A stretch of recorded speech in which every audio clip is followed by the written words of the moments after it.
if I'm wearing a poncho at Disney World, I'm going to be doing nothing but pretending that I am from, what is it? The Man with No Name trilogy. I'm going to be Clint Eastwood with In my a poncho. Yeah. But yeah. not in the...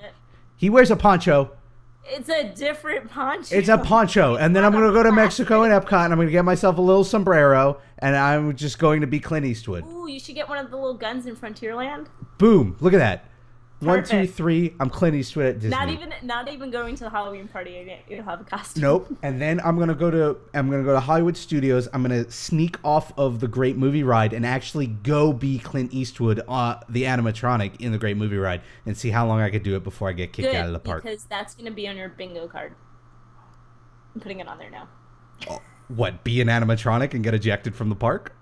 Yes. Oh, great. Great. That'll be the last thing. Yeah. Okay. But I'm gonna put it on every outside square so that you have to do it. So it must be. So I have to do it twice apparently, because that's how bingo works. Hi everybody, and welcome to Disneyland versus Disney World. Disney World versus Disneyland. We didn't plan that out, but that was a really good outro last time. Anyway, welcome to Disney World versus Disneyland. This is the series in which we answer the one question that we seem to have gotten the most of after our Disneyland trip, which is, hey, you rode this ride. Which did you like better, the Disney World version or the Disneyland version? We talk about how they're different and which we like better and why. I think the overwhelming majority of answers from the last episode was to do Splash Mountain. So today we're doing the Haunted Mansion. I know that seems mean almost. The reason we're doing the Haunted Mansion is, well, here's the thing.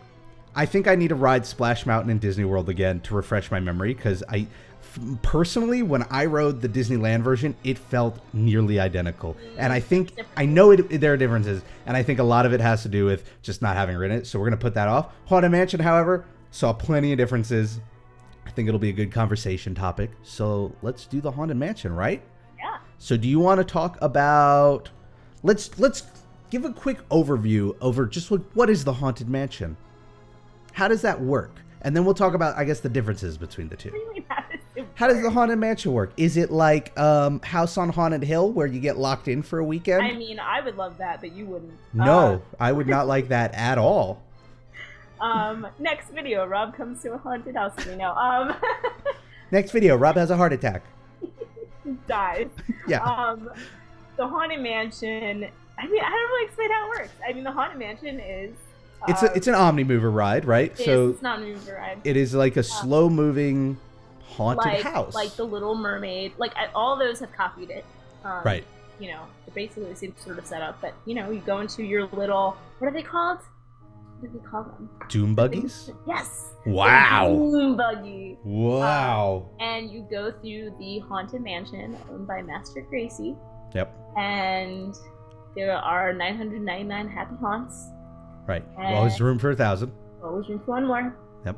And yeah, I mean, you just go through like this really creepy mansion. Yep. You go through the hallways and a ballroom scene and what's great about it is that it is a ride that has two very distinct and different themes about it. Like, it starts off trying to legitimately be scary and creepy, but then it becomes more of a fun Haunted Mansion with singing ghosts and, you know, all these funny, spooky moments. But the idea is you have sort of a pre-show where you're walking through an outdoor queue and then an indoor queue where there's the stretching room, which is, I think, probably one of the most famous aspects of the Haunted Mansion.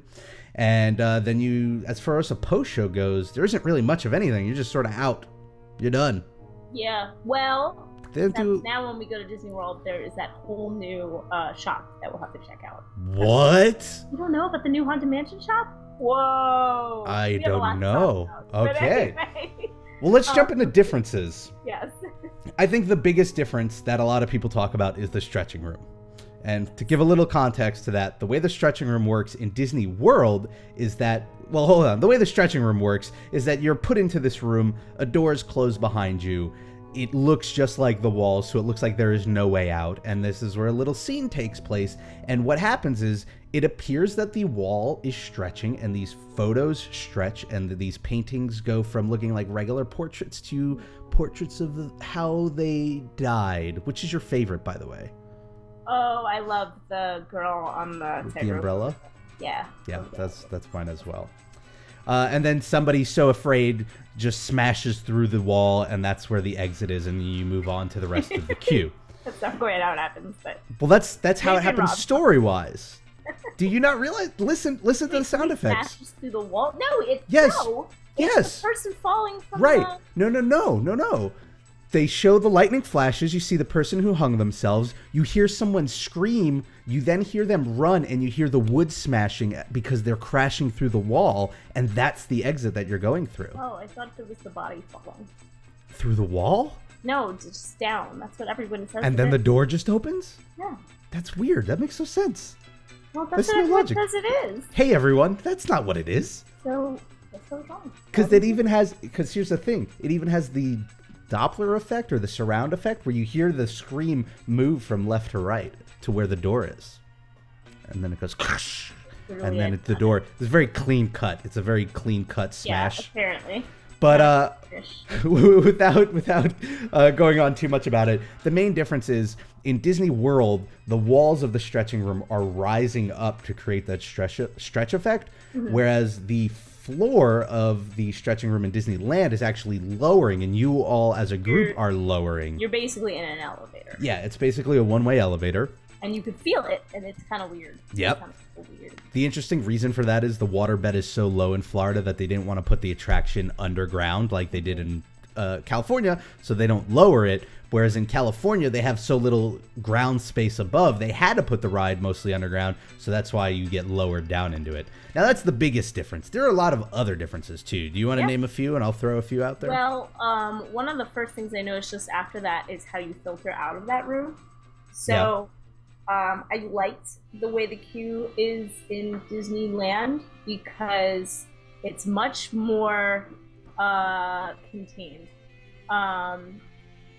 Like when you get out in Disney World, it's like you get out with the other room and you all slam into each other. Yeah. And then you're like trying to get to the queue, and it's madness. Like I always tell people who are like new with me, I'm just like, all right, we're gonna move, and you're gonna hold on to me, and don't make a human separate. chain. It's like kind of, anxiety ridden. The way in Disneyland is a lot more smoother. I think we only came out just ourselves from that room, if I remember. Yeah, there was only one room going on at the time. Yeah, and then then you're just like kind of just in line. Like you don't have to filter through this big space into a small line. Mm-hmm. And so that was like an immediate difference that I noticed that I liked a lot more. I just feel like how they set that up makes a lot more sense and is a little less crazy. I think beyond that too, like that area is way better themed. Oh yeah. But I think, and I think Keith pointed it out when we were online, and I didn't realize that at the time, but I think that this is the case, is a lot of the theming from the Disneyland version, you see in the Disney World version after you're on the ride. It's like the hallway with the like spooky paintings, I think, so there's a lot of detailing there. Whereas like in Disney World, I feel like it's just more of an big empty space. It's very weird, and it doesn't add to the theme that much. I think it's just made to filter as many people as they can through. Yeah. Really. So. And I think another difference that we skipped over from the very beginning is, one, the exteriors are completely different, right? The Disneyland Haunted Mansion is more of like a southern, I guess you would say like a bayou, it's like supposed to be in New Orleans. mansion, New Orleans mansion, whereas the Haunted Mansion in Disney World is more of a northeastern mansion. I believe it's like, exactly, sort of, I think the Palisades are upstate New York. So there's that visual on the outside. I think the queue on the outside in Disneyland is a lot less detailed than Disney World, especially now that Disney World has the whole interactive section where you get to play with like all of the tombstones and things like that. But then you've got the stretching room, you've got the queue, and then you're on the ride. And there are a couple of differences on the ride I've noticed. And there's a big one we'll talk about, but I think there are a couple of minor ones too. I don't know if you picked up on any of them. I think some of the rooms were shorter. Am I correct in that? Like there's a smaller... In the beginning, before you get to the graveyard scene, it takes a lot less time. Yes. Than in Disney World. I felt like I was there and then it was done, and I was like, whoa, like, okay. I think the ballroom's a lot smaller. Yes, which was... It's a lot shorter. That's my favorite scene in the Haunted Mansion. And so I guess it was a little disappointing for me because I thought, obviously I had the Disney World one in my head, and then it was a lot smaller and shorter. I did like the bullet hole in the glass, though. That was cool. I didn't pick up on that. You didn't notice that? Oh, you were pointing that out to me when we were Yeah. riding, and I couldn't find it, so I didn't know what you were talking about. I think one difference I noticed from the Disneyland version of the Disney World, and I'm gonna have to look for it in the Disney World version because maybe it was there and I've just never ever seen it. But when you go into the graveyard scene, it turns you around and backs you up, right? Mm-hmm. And in the Disneyland version, I was very aware of all the trees look like their arms reaching out for you, like they look very creepy. Like that in Disney. I don't remember it. That's the weird thing. Like I don't remember ever looking at that. And maybe it's a lighting thing, or maybe I'm just dumb and I'm looking somewhere else. I don't know. Putting it there in my head. But it stood out to me. It was very distinct when we rode it in Disneyland. And then beyond that, I felt like just the whole graveyard scene was smaller. It felt more like a haunted mansion at a carnival. Yeah. If that makes any sense. Yeah, I don't know what it is about that. But it definitely had a different vibe to it. Popping up worked as well. There weren't as many. You could see them more distinctly before they pop up. Yeah, I mean, you could kind of see them in Disney World too, but I think they're easier to spot. And I don't know if I feel like with a lot of these, it's an understandable difference because, like, again, space is so limited there. Everything's smaller and more contained. And this is definitely an older attraction, so it's not like it's super high tech in how they hide everything. You missed the one big one. We didn't talk about the big. Well, the big thing's coming up. No, it was before the. Oh, was it? Oh, I thought it was right after. Right before the graveyard scene. Oh. Right before you go down. And, of course, we are talking about Little Leota. Oh, the Hatbox Ghost, right? The Hatbox Ghost, right. I'm talking about the scene. No, we were talking about the Hatbox Ghost. Everyone, you want to talk about the Hatbox Ghost? What happens? I understand, and correct me in terms of history, the Hatbox Ghost was part of the ride when it first opened. And then he disappeared. He was not on the ride for years and years and years, like a lot of years. But weirdly, there was this cult following about him. People loved him, but he was only in the ride for a very short amount of time. So I don't know how long ago, I feel like it was more recent in the past couple of years, the Imagineers decided to bring him back. They updated him and everything, and they brought him back into the Disneyland Haunted Mansion, and he's never existed in the Disney World one. He's Disneyland specific. Yep. And the funny thing is even though he disappeared from the ride, he was using a lot of the promotional. Yeah, they kept using him. So I think that's why people wanted to know more about him, and yeah, it was kind of weird to be And on top of that, when Guillermo del Toro was going to be doing the Haunted Mansion movie, which he still might be, I think that's been in production limbo. He says the Hatbox Ghost is going to be a pretty pivotal character. So it's that following's carried on. But in the ride itself, the Hatbox Ghost is this cool looking, the most modern looking aspect of the whole ride. Animatronic, I guess. He doesn't move a whole lot. Yeah, but he's an animatronic. But he's an animatronic, technically. And he's holding a hat box, and the effect is his head disappears, and it appears in the hat box he's carrying. Kids out there, way back in the day, before us, I shouldn't even talk down like kids. People had hat boxes, and they put their hats in the boxes, and that's how they got their hats around.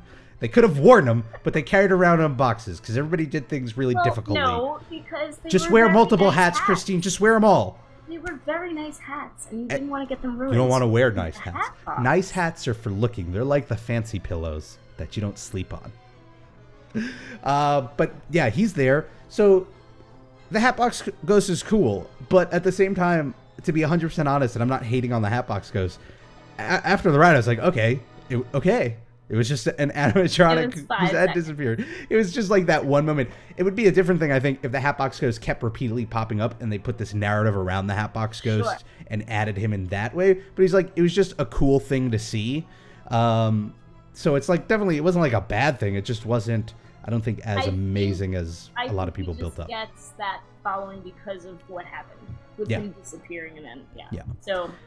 And then at the end, it just... Madame Leota, the difference there is in Disney World, you get the little Leota figurine while you're on the ride, telling you hurry back.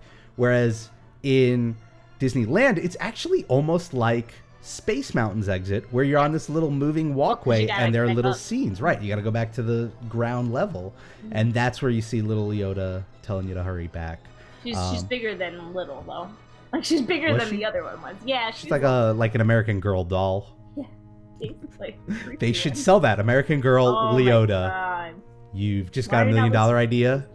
Yeah, come on. Bob Iger. I could put another 0 on that stock price there.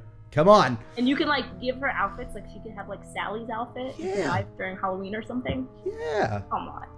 Anyway. So, Christine, of the two, which did you like better and why?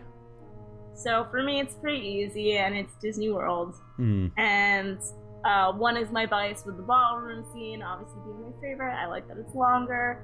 I like the graveyard scene better.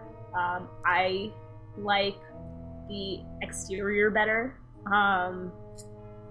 Yeah, I mean, I liked the Disneyland one. I think that I was just disappointed that it was short. And I would love to see it when they do the Nightmare Before Christmas theme, and it's like the mayors. Yeah, see, like that is cool. And if I saw that, maybe it would sway me the other way. Right. But for now, Disney World.